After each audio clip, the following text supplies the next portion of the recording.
The Lonely Road only began after I had gone out to a poor community, no running water, no electricity.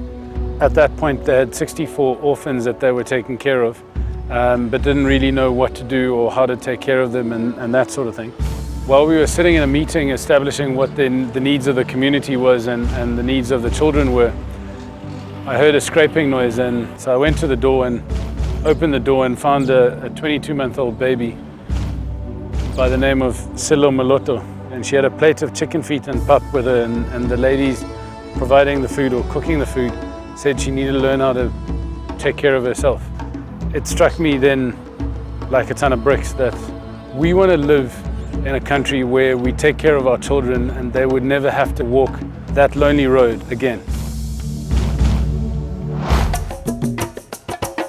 When the Lonely Road Foundation started, we didn't have all these drop-in centers in the community. And we have grown a community behind them as orphans and vulnerable children. And I think that has given the children a sense of belonging and a sense that they're not alone.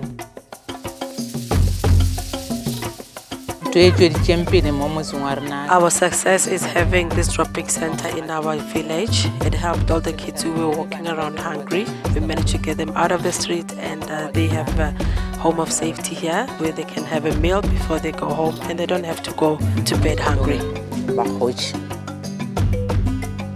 We actually don't do the work on the ground. It's not about handouts. We'll raise the funding, but the funding's actually to capacitate, enable and empower the community to take care of their own children. If I think about what it is that we're trying to do, is really just provide that link between what is available in terms of resources and having them access those resources rather than us doing it for them, which I don't believe is sustainable, because then they're dependent on the Lonely Road. Every single day we complain about very, very little things. The vulnerable and orphan children that the Lonely Road Foundation supports, some of them don't get fed throughout the entire weekend. If we can assist there wherever we can, I honestly think that that's really the best place to start. You know, we have discovered that alone and with government, there is nothing that we can do.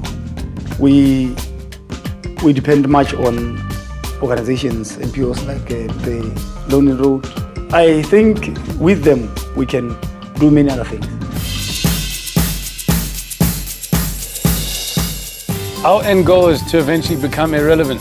And if we're irrelevant, it means that the community is self-sustainable. Then it means that the work that we've done has led to their empowerment so that they can actually do what they need to do for themselves.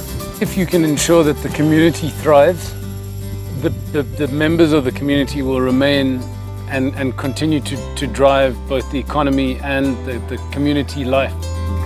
In 5 years' time, I would want to see them being on their own and be sustainable. I come from a privileged background, and that privileged background has afforded me a lot of opportunities. That makes me realize the fact that a solid foundation is a very, very strong foundation. And if anybody ever wants to resolve any social issues that we have, we should start with our kids.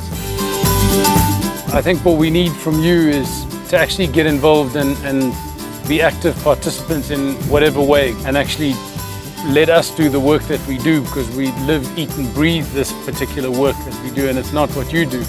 But by supporting us and getting actively involved, we're able to continue the work in communities like Dikgale and in the future, other communities in rural areas.